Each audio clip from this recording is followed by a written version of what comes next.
खोदागढ़ नगर घूमने के लिए बहुत अच्छी जगह थी। लोग बाहर से वहां घूमने आया करते थे। लेकिन कुछ दिनों से खोदागढ़ नगर के आसपास के गांव में चुड़ैलों का आतंक छाया हुआ था, जिससे वहां के लोग बहुत घबराए हुए थे। रात को जो चुड़ैलों का डर था, वो अब दिन में भी दिखने लगा। उस दिन शामू अपना काम खत्म करके लौट रहा था। तभी अचानक उसके सामने एक चुड़ैल आ जाती है। बहुत दिन हो गए मोटा ताजा इंसान खाए हुए। आज तुझे खाकर अपनी भूख मिटाऊंगी।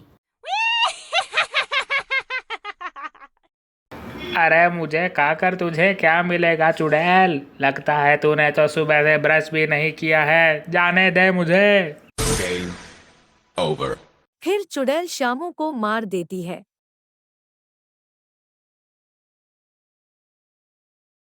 उन चुड़ैलों और राक्षस के आतंक से गांव खाली होने लगे और वो चुड़ैलें और राक्षस खोदागढ़ नगर की ओर बढ़ने लगे।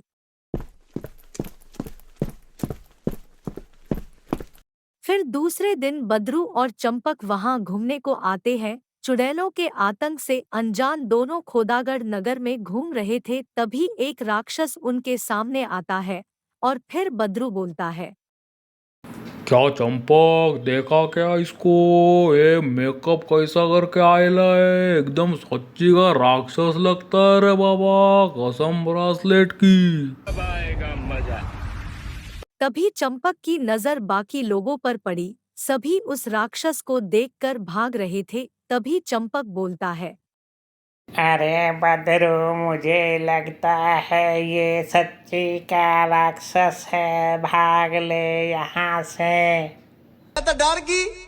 नहीं रे चंपक, इधर कोई राक्षस बिक्षस नहीं रहे, डरने का नहीं। ये सब मेकअप लगा के घूम रहे ये लोग इधर। तभी राक्षस जोर से हंसता है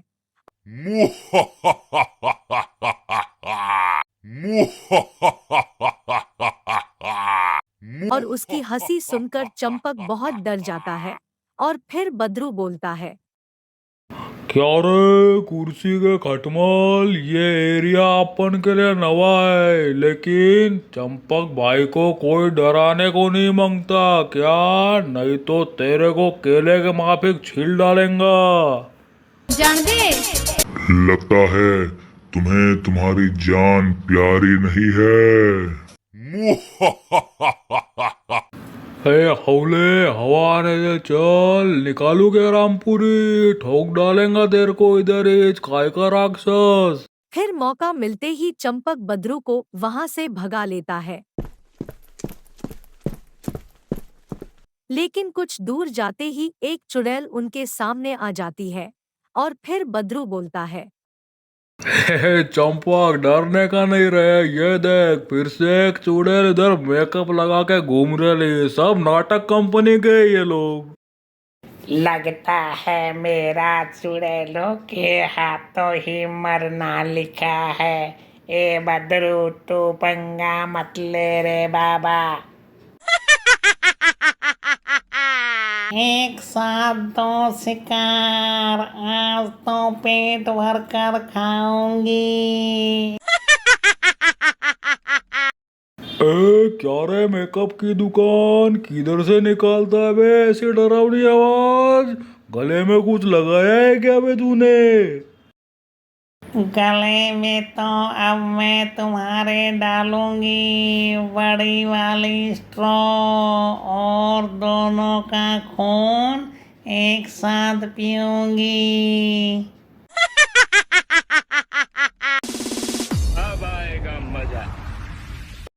ए छपड़ी के, अपन को हुल पट्टी पसंद नहीं क्या? अपन को देख के पब्लिक साइड को हो जाती है, मालूम क्या? निकल ले पतली गली से, नहीं तो इधर के इधर ही तेरे को फोड़ डालेंगा क्या?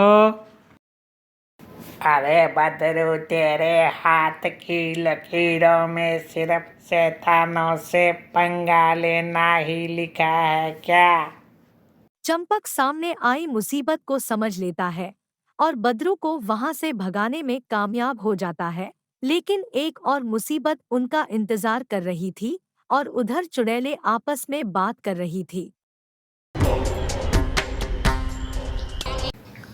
सुनो साथियों, अगर इन दोनों का शिकार करना है तो आप सबको योजना बनानी होगी, नहीं तो ये हाथ नहीं लगेंगे। तुम्हारा विचार अच्छा है। जाओ, लेकर आओ उनको। आज शाम को सब मिलकर खाएंगे उन्हें।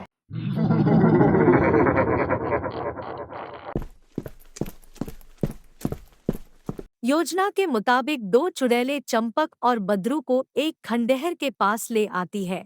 तभी चंपक को शंका होती है और फिर चंपक एक योजना बनाता है। सुनो सुंदरी, अब हम थक चुके हैं। अब हम आराम करते हैं और शाम को मिलेंगे। हाँ ठीक है चंपक भाई, आज शाम को हम सब मिलते हैं खाने पर।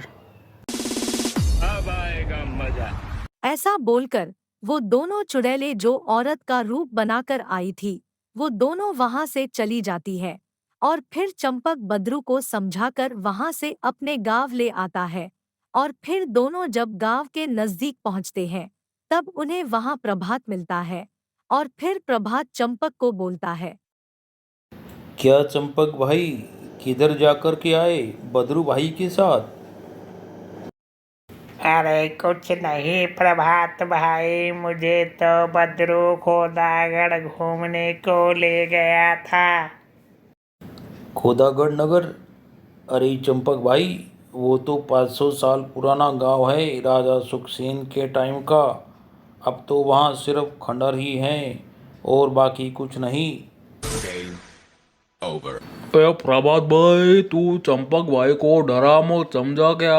हम लोग खोदागढ़ तो जाके आए ले इधर अभी। फिर अचानक चंपक उस जंगल की ओर देखता है। तभी वहां पर